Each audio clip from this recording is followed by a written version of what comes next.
Let's take a look at the starting grid.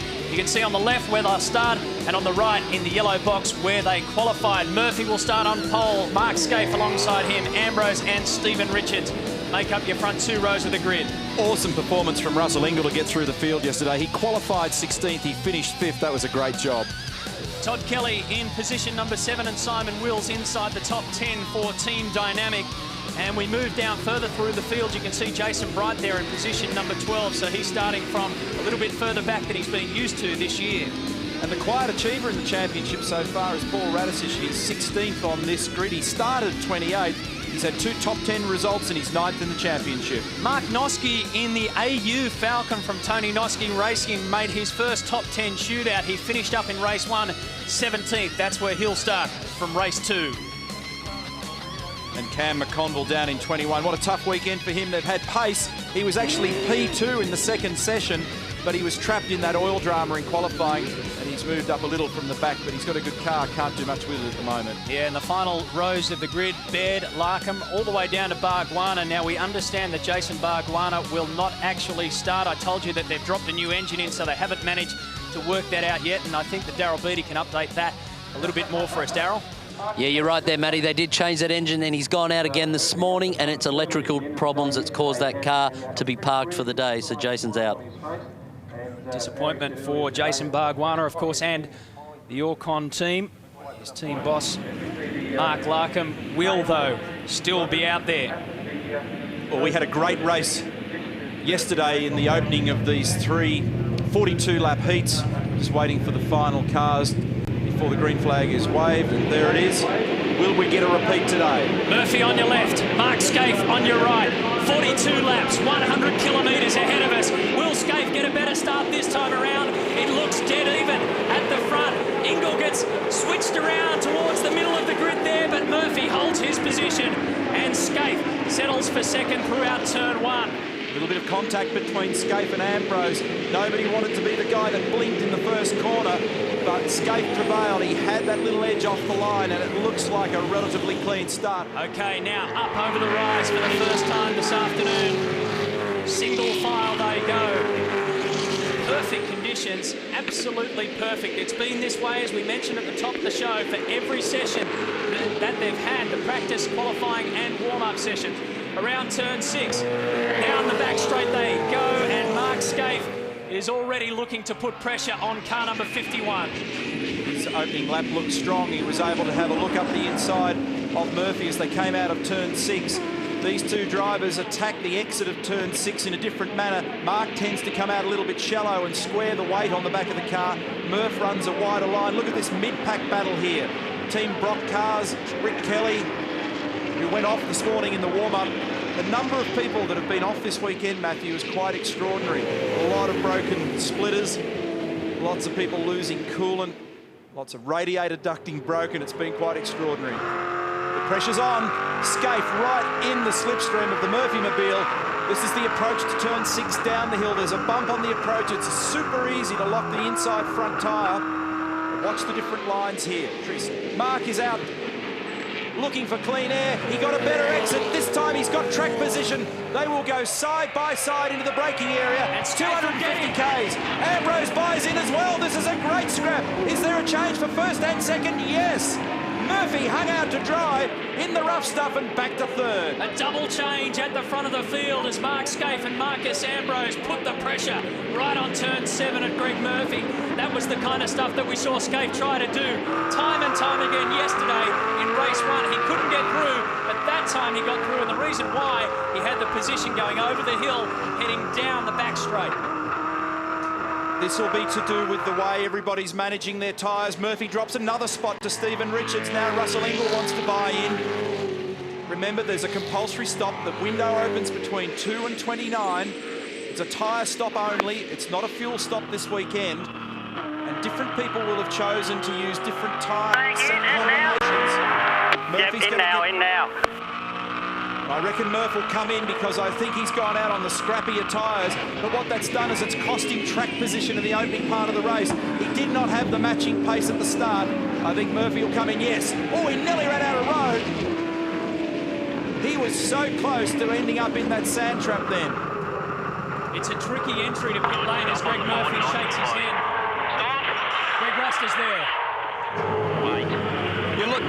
quite right, just looking at the tread depth on those tyres. It does look like they were the scrappy. He said he's had to slow and wait for Whincup to come through. And he had to wait for one of the Valvoline cars there, and that was Whincup, who's peeling in. So the net loss for Greg in all that is going to be some number of seconds. He got gobbled up in the first couple of laps, and then he had a slow exit because of the traffic. Meanwhile, Scape's got great pace, 58.3. 58.3 on lap 3. That is great pace. Marcus has done a 59.1. Stephen's done a 59.2. So has Rusty. And Scape is just bolting. 1 second the margin. Yesterday he had pretty good car pace, but there wasn't much he could do with it in that last 5 to 10 laps of the race. He was harassing the back of Murphy as one of the team dynamic cars comes in. Finished 7th in race 1 yesterday, Todd Kelly, after at Winton and Eastern Creek, walking away from there with no points to put in the bank. It's been a bit traumatic for Todd this weekend as well, because he's been off in the gravel on a couple of occasions. Tander, can he make it stick on Rick Kelly? Yes. And when you end up forced wide on that exit of 6, you're vulnerable then going into 7, and so now the Team Brock car buys in, and that's Wheel. On your PlayStation 2 race score, we'll also start to throw up our little chips that indicate how many pit stops they've done. Of course, they only need to do 1, so that's all you need to see. And a little blue chip will appear when they go in and do their compulsory tyre pit stop. Garth Tander leads this parade coming down the main straight as Stephen Richards pulls in for his tyres. Daryl Beattie, Jason Bright is also in. Yeah, they're all in here. Richards, nice stop. Typical tyre change, nice and smooth. And the other point here is, as you guys knew at the start of the race, that Scafie started this race on nice fresh green tyres. He clearly had a grip edge in those opening couple of laps, Daryl, because he was able to attack. The way that his car was driving off turn 6 out of the hole down there without the oversteer was the decisive element. And a lot of people elected to come in early. They don't want to be trapped out there too long in traffic. Great scrap here between the Valvoline and the Team Brock car, Tander and Wheel. And Scape expected it as well, as Ellery has a look up the inside of turn 7. In comes Wheel. That leaves Garth Tander still out there. He's 5th on the road at the moment. Our race leader is Mark Scaife. Marcus Ambrose is 2nd. Ingle is 3rd. Lowndes is 4th. Tander 5th. The battle that you're seeing there is Ellery, Radicic, Morris, Jones and Wilson down to 10th. Just watching Rick Kelly exit pit lane. He had to stop and wait for one of the better electrical cars to come through. And Paul Wheel, almost a touch with Paul Wheel. It's frantic. One of the things that's difficult about the pit lane at Barbagallo is there's not a lot of space down there, and that's one of the reasons, apart from the grid density, why it's limited to 32 cars here. There were modifications made to the pit lane last year to accommodate everybody, but when it gets in this kind of happy hour frantic zone in the pit lane, it gets pretty chaotic, and it's very easy to drop a couple of seconds either manoeuvring into or out of your pit bay. Scape, I reckon, is going to come in any tick of the clock, because he's going to start to pick up people who are coming out of the pit lane. He cannot afford to drop any tenths of a second. Here's Ingle. He was P4 prior to the stop. Daryl. Yeah, Russell Ingle coming in. This team, I spoke to Ross Stone, very impressed with their stops yesterday. He said on the computer we did a 6.9, and I just heard the team say to the boys, roll centre down 2. Okay, so they've made a rear roll centre adjustment on that car. They're looking for drive to try and protect the rear tyres. And I just saw there the Holden Racing team setting up there. Mark Scaife, so we should expect him to peel off and come in here. And the reason is the traffic. Watch your throttle, mate. Watch your throttle. Drive through Ambrose's pit. Drive through Ambrose's pit. Right, and Ambrose goes with him. The two of them on the limit on the way. And look at Marcus, almost drills the back of the HRT car. Made huge ground in the braking area. 40 Ks is a doddle. And Scaife and Ambrose are positioned right at the northern end of the pit swing lane. around. They're not going to move, mate. So they're going to make Scaife go the long way. Mate. They're not going to let him go through. And the reason for that is they've got their own car to deal with. Scaife almost folded and went the wrong way then. That might have cost him. Going to jump in. No, side by side. Scaife. Wow. What an exit. How efficient are those two crews? Let them come up. to deal with, Paul Dumbrell down at turn 6 is buried deep. And we'll have a safety car. A cold corner, Paul Dumbrell is speared off. And that just shows you what happens when you go off here at Barbagallo. As Neil said, surrounded by sand effectively. This will be a safety car for sure. And now these guys can gently cycle up their tyres, and let's see what happened here. It looked like Paul just locked up, and once you're out there, you're gone. Look at that. Sand trap doing its job, but it means that he's heavily bunkered. So 1/4 race distance thereabouts. And I find that fantastic to watch two crews in perfect harmony, different techniques, different styles, but still with an almost, impeccable result. Getting their guys out line astern like that is quite incredible. Absolutely, that's where it unfolded yesterday as well in race 1, and Marcus Ambrose had a big dive and picked up a spot on Scaife, as you saw at the top of the show, but Scaife eventually muscled his way back past Ambrose. Fascinating stuff as the safety car comes out for the first time this weekend. We'll take the opportunity to grab a break and get our breath. There's no question that after the 300-kilometre rounds that we've had back in the sprint format, the intensity has lifted. They opened the gates and the bulls went roaring. The Audi safety car is on the track. Single file to the control line, no overtaking. Away they go again on lap 13 of 42. Nothing too silly in the break while they were clearing Paul Dumbrell's car away. Jeff Grech was talking to Mark Scaife and telling him to make sure that he looks out for any sand on this back part of the circuit where Dumbrell speared off. And everybody, I believe, has now done their stop, Matthew. So what we're looking at is the net reality of this shaken out race. So it is Scaife, Ambrose, Richards, Murphy, Ingle, Todd Kelly, Bright, Lowndes, Simon Wills, Tander Wheel, Rick Kelly, Whincup, McConville, Bow, Seaton, Jason Richards, Morris, Radisich and Ellery. That's your top 20. So Ellery's actually come out a little worse for wear after getting up as high as 11th. Greg? Neil, I can tell you during the break there's been some action here in pit lane as well. John Matthews from Ford Performance Racing has been to see the Avesco officials. They're concerned about an alleged pass by Jason Wright on Craig Lowndes under yellow. So they're trying to get that readdressed. It looks as though from the restart, Wright did not readdress the situation. Undoubtedly, the officials will look at that one at the conclusion of this race. And in the meantime, Rusty, on the circuit, Lowndes was rounded up by Simon Wills at the end of that first lap. So Lowndes has gone down to 9th position. Wills goes up into 8th. And the man that you're talking about, Jason Bright, is in 7th position. As Neil mentioned, everybody's now done their compulsory stop. Everybody, that is, except for a bloke who's here with us in the commentary box, Jason Barguana. We talked about the fact that you had a new engine in that car and then all of a sudden you're not on the starting grid. What went wrong in between last night and this afternoon? No offence, guys, but I really like your company, but this is my pet hate sitting in the commentary box talking with you guys. But no, we sent it out in the warm-up this morning and it had a really bad misfire. They've spent the entire time between the warm-up and the race trying to fix it, and we just didn't get on top of it. So they're back there now pulling up that engine out and see if we can do it again. Russell Ingle off, straight ahead of turn 1, buried deep, deep, deep. And I don't know what triggered that. Was he making a move on someone? We cut to the shot, the front brakes were fully locked, and he has gone straight ahead and out of business from position 5. And will that trigger a safety car? And I believe it will. It'll have to, Neil. That's a very dangerous spot on the circuit. This is the restart of the race. Oh, he's just had a big lunge on Greg, and it hasn't worked. Oh, that's the turn 1 there. So there you go. That is bucket and spade stuff. Several of them. Well, after all the good work yesterday, Russell's going to be pretty filthy with himself.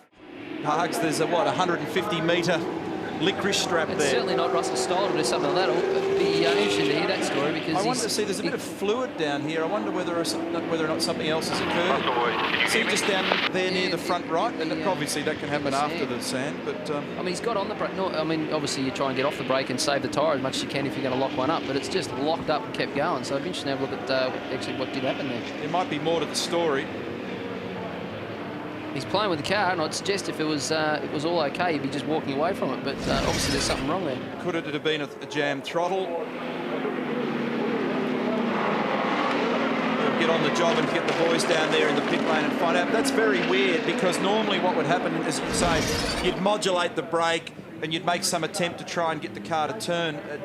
And just Russell's language hanging around the car here kind of suggests to me something weird has occurred there. Well, he's obviously getting back in the car, but I mean, obviously when you do lock a brake and you're in a situation like that, you want to try and get off that brake pedal. He's also told them to put an old set of rear tyres on just to get us to the finish. We've got to get some points, but in the meantime, let's restart this race once more. No problems out in the front for Mark Scaife.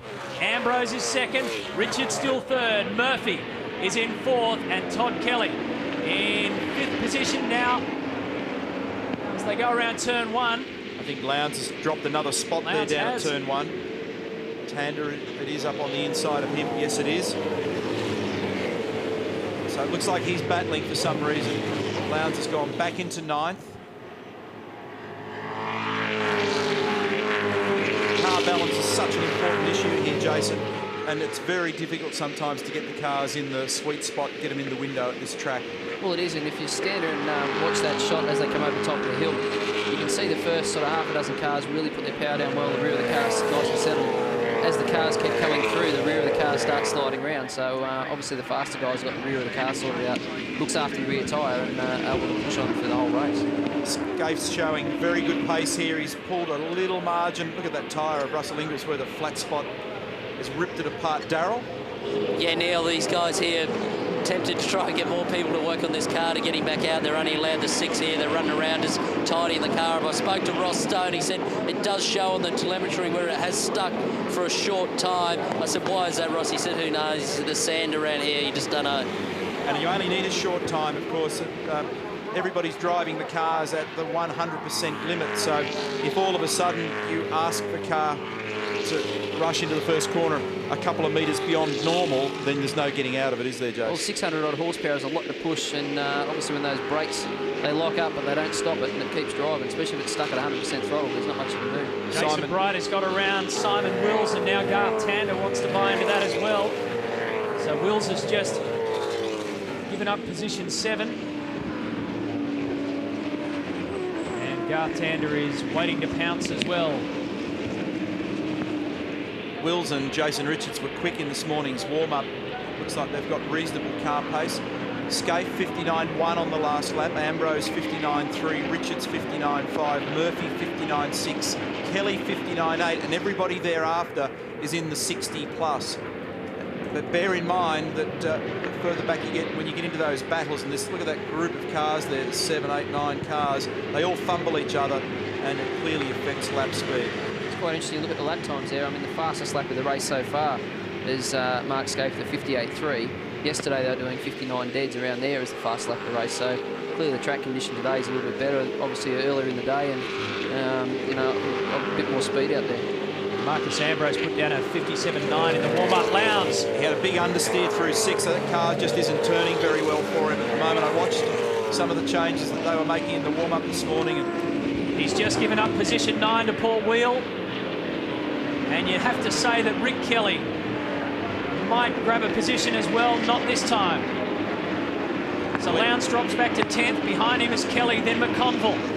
Glenn Seaton down in 17th. You can see him battling away in the Ford Credit car as well, and the sister car to the Cat car. And they just can't get those cars dialed in this weekend. And he was saying after warm-up this morning that car also had a lot of understeer in it. So nothing worse around here than not being able to put the car on the spot at the front and then followed by the big oversteer on the exit, Chase. You wonder whether they've made that decision with the tyres, whether they've actually got their best set on at the moment, or their strategy there. I mean, if they're on not the best tyres, it will show up at this part of the race, because obviously they might have done a lot of work yesterday, and it's going to hurt them now. But if both cars aren't working too well, it'll be interesting to know what's going on there. Two of the biggest movers from the rear of the field are on your screen right now. John Bowe and Jason Richards, 16 and 13 positions they've gained respectively. And while Craig Lowndes is under siege. An impeccable record here at Barbagallo for Lowndes. 4-time winner, 2-time pole sitter. John Bowers also had some good success here. Two-time winner in WA as well. See, there was some pretty aggressive racing going on there between Brad Jones, Paul Radisich and Stephen Ellery. And remember that Ellery and Jones got together at Winton at the last round. And even though these guys are down the order, the racing is no less vigorous, I can assure you. Here's Lowndes, position 10. His best lap has been a 59.6, but he's now racing in the 60s and really struggling. He's drifting back into this group. Rick Kelly's the next one that started to lock on the target. Conville. Jamie Whincup's having a good run in 13th. Bauer, Jason Richards, and they're still working on the Rusty Mobile. Look at the heaps of sand that's come out of the front of that car. They've obviously checked to make sure they don't have an ongoing throttle jamming problem. And they put some scruffy rubber on that. The front tyres are destroyed. And what Russell's doing here is getting out there. He wants to be classified as a finisher. He wants to go to walk away with some points, even if it's only a tiny handful.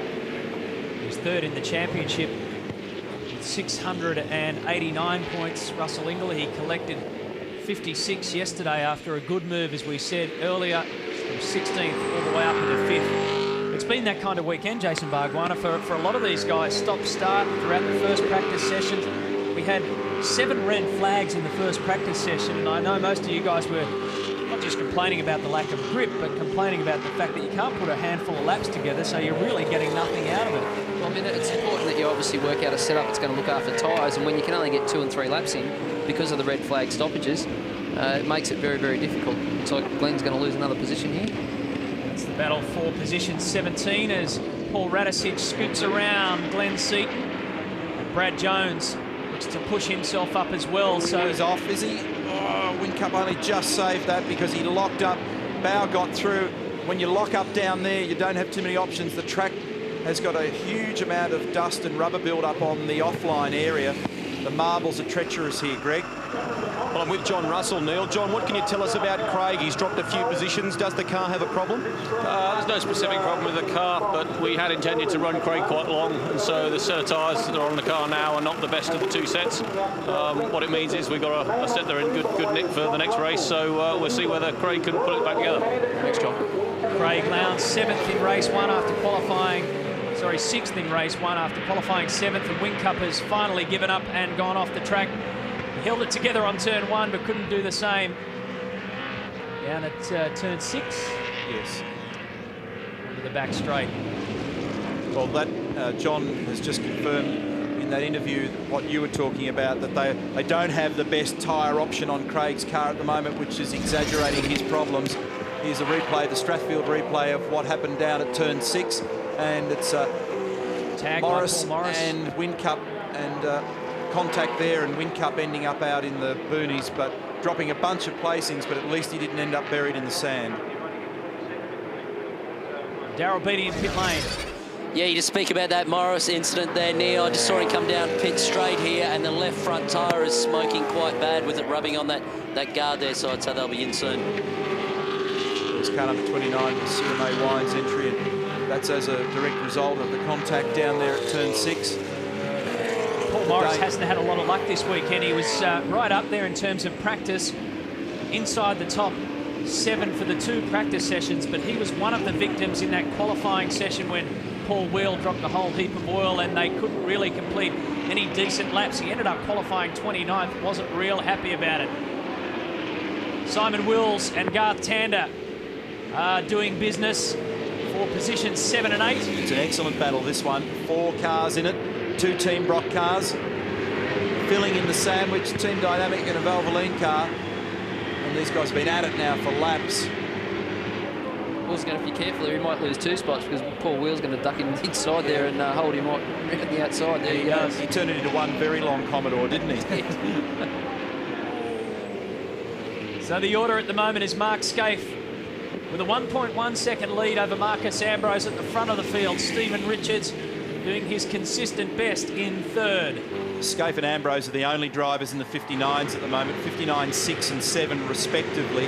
Everybody else is well and truly into the 60s. Most of them are now circulating in the sort of 60.5 region. So Marcus and Mark are enjoying something in the order of a half second or more, maybe even as much as 3/4 of a second advantage on the rest of the field. So 2 drivers with cars working well and in tune with their cars, making the most of it. 64 championship points for the winner each of the 3 sprint races this weekend. So obviously Murphy picked up 64 yesterday, and that bumped him up 3 places in the championship, by the way, up to 4th, the total of 661. As we take a look at David Bernard, who's really been struggling to stay on the pace. Mark Noske is behind him in car 23. Battle of the AU Falcons there. I mean, it's good to see these cars obviously doing well. Mark Noske did a great job in qualifying. I mean, they got that into the top 10 shootout and did a really good job to keep it up there. Jason, obviously struggling a little bit in the race, though. Have you perceived any benefit out of the change in the front splitter in the car? Well, it's funny, a few people have asked that about this circuit this weekend, but clearly I've got nothing to compare it to. So we've got a problem with the car in terms of trying to get the power down. And obviously, the front grip isn't so much of an issue here at the moment, but there's been a little bit of a gain, but not a lot. Take a look at Stephen Richards in his 79th championship start. He was top 5 here in 1999, but he hasn't bettered that since, although yesterday he finished top 4 in the race. At the moment he's 3rd. Greg Murphy is sort of doing his own stuff out there at the moment, Stephen Richards, because Murphy hasn't been able to tag along to him close enough, and Richards hasn't been able to lasso Marcus Ambrose ahead of him. Stephen came on very strong in the latter part of race 1 yesterday, and by the time the checkered flag dropped, he was really kind of in that whole group of the top 3 cars. He's been remarkably consistent throughout the championship. He's been able to constantly score. He's had some days where the car has been really ideal for him and a couple of days where it's been tougher, but he's been smart enough to coax it through to the end without getting in strife. And the way that the championship's structured at the moment, that's putting him in real good shape. So he's got a big bundle of points. 2nd in the championship after yesterday's race. He's at 724 points, and he's not far away from the leader, Jason Bright, on 759. Taking a look at Simon Wills, who's in 9th position at the moment. Behind him is our series leader, Jason Bright. So in that last lap, Wills has got around Jason Bright, and now Craig Lowndes is looking to do the same. So Bright has lost 1 position. By turn 1, he will have lost 2 positions on lap 34.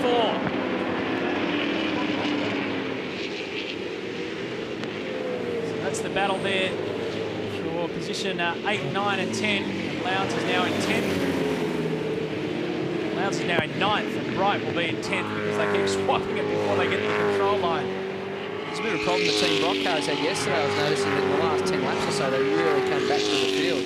So obviously they maybe haven't got that set up quite right, because they're having the same problem today.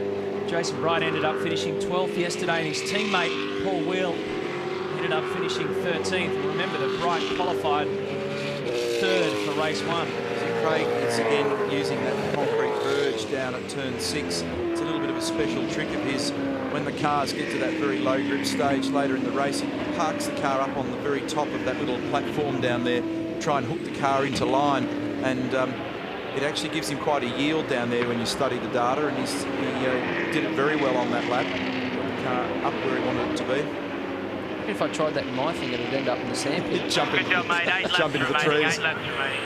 Valentino Rossi, by the way, has pole position in the MotoGP tonight, round 5 of Mugello. Roy Bayliss is 11th, Gary McCoy 20th, and Andrew Pitt 21st. And great news, the 1-2-5s with Casey Stoner also starting from pole. That's later tonight on 10. 7 laps to go in this one. Mark Scaife has a 2.5 second lead over Marcus Ambrose. Then it goes Richards, Murphy, Kelly, Tander, Paul Wheel, Simon Wills, Craig Lowndes. And then you get down to this man, Jason Bright, who's fighting off Rick Kelly for 10th position. This has been the toughest weekend for sure so far for Jason Bright, the series leader. Just hasn't been able to get the car in the groove. Rick's way out in the marbles there. It's an awkward position to be in. Conville buys in here. Oh, someone's buried in deep. That's a big one from Paul Morris. At turn 7, that's definite safety car material. He went went flying in there and somehow managed to get it back down on the ground, shakes his head, can't understand what's happened. This will give a few people's tyres an important breather. Just sometimes when they pressure down and cool out a little bit, and then you have another go on them, they actually they come back with a bit more pace. Here, look up in the top of frame there, you'll see that he would have been behind Bradley and in front of Glenn, I think, on the way down in there to 7. Now, whether there's been any helping hand, I don't know. But he's gone in sideways and the sand has grabbed the car, and he was as close as you want to dare to ending up on his roof. Oh, so that's what they do with their exhaust system, I see. Down here. But the front of the steering was bent, mate. Just kind of gut steer. There you go. The dude, Paul Morris, talking back to his Serum 18. The safety car is back out on the circuit. What's that, the third time throughout this 42-lap race? We didn't have one yesterday. But throughout the practice sessions, I reckon the safety car did more laps back-to-back than the entire 32-car V8 supercar field. Greg Rust has an update. Well, I'm down with Nigel Barclay, the crew chief for the Serum 18. What can you tell us? And I mean, it sounds as though something may have been broken or bent in the car. Paul was complaining earlier. Obviously, it had a bit of a tangle or something. I don't know. When the Win Cup car sort of seemed to disappear, and he was complaining about steering, and he's just saying there he couldn't turn, and he was suffering badly from understeer. But I don't know what really happened. He's not saying a lot. Thanks, Nigel. Cheers. Well, the possibilities include having bent the steering arm on the front left from that contact down at turn 6, so maybe that's altered the balance of the car. Maybe he got a puncture, or maybe the car just wouldn't get to the line. Here's a replay. You're seeing what's happened kind of after the fact, but It's obviously had a problem under brakes though, because he's coming off the circuit backwards. I mean, yeah. if it was an understeer problem, you'd expect it just to go straight into the sand pit. Exactly. But, he's got the braking gear and the car's turned around for some reason. He had that contact with Jamie Whincup, as Neil mentioned, back in turn 6, and a puncture, by the way, was what ruined Paul Morris's weekend in Winton after he made the top 10 shootout for the first time this season and started from 7th. This will be interesting now because obviously with the field bunch right up, 6 laps to go, or about 6 laps to go, I think it is. There'll be tyres that are sort of well worn, but the guys could hang on to them. Now they've got cars right in the boot lid, so it could create some great racing. Darryl Beattie. Point with Morris, guys, was that when I was into the pit lane, when they come in for tyres, he was coming out and Radicic pulled out in front of him, and they actually went side by side down pit lane. Paul was hitting his front left on Radicic's right rear, so that could have been a start of some trouble. That was in, did you say that was in pit lane, Darryl? That was in pit lane, yeah. They raced all the way to the end. Because they didn't hold back there. So front left contact, as we mentioned, back at Cold Corner. So maybe this could have played a part in it, or as Darryl mentioned, a further incident. That was the one involving Jamie Whincup, or maybe that further incident in pit lane. And if you recall, immediately afterwards, there was a bit of smoke coming off there from where the guard had folded down on the tyre, or the splitter had pushed back onto the tyre. Whatever the situation, Paul Morris is headed for a new front splitter, and Jamie Whincup has just given up the ghost. That's a very peculiar situation. It's halfway down the back straight between turns 6 and 7 by the look of it. Your observation will be interesting, Jason, because the little sprint to the end now, and this will. It's always very hairy in the immediate restart period when the tyres have cooled out and pressured down ever so slightly. Cars slip and slide a little bit. And I wonder whether we have on the line our old mate Greg Murphy. You there, mate? Greg Murphy, can you hear us? He's busy. Kiwis, they don't understand English, do they? He's a very busy and he's a very, very happy man after race 1, although today it's been a little bit more of a struggle. Started from position number 1 and he's currently in 4th position. This is the mess of the Serum A Wines car, and Paul Morris is still in the cockpit. Greg Rust, can you shed any more light on this? Well, I'm down here, guys. We'll see if we can get a word with Paul. Just talk us through what happened, Paul, and was there an earlier incident which was the catalyst for this? Oh, there was. I had bent steering, but I was just pushing too hard, basically. Was there contact between yourself and Paul Radicic in pit lane? He's having difficulty hearing us, guys, and I think the lights are out on the safety car. We might pull the pin on that. Yeah, good timing, Rusty, because you're right. The lights are out. Coming down the back straight, and Another restart yet again. This will be good. 5 laps to go. I reckon the 2 front cars will probably pull away from the rest of them, but I reckon it'll be a good battle for third and as well as for the lead. Ambrose shoots out to the right-hand side of the track as we restart once more. Scaife clearly has the fastest car, goes into turn 1 and maintains his position. Single file, only 4 laps now to go. 4 full laps. Scaife, Ambrose, Richards, Greg Murphy, Todd Kelly, Garth Tander.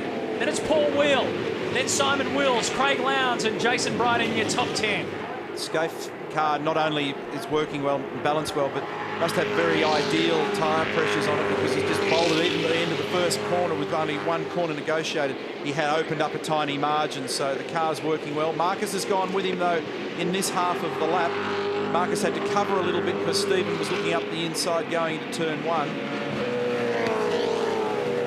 He's certainly not pulling away from Stephen. He's certainly staying with these 3, so well, these 2 in front. But I think Marcus probably got caught napping a little bit there. I think Mark certainly got a better jump on the start, and Richo obviously went with Scaife because it had to defend. Marcus had to defend from Richo.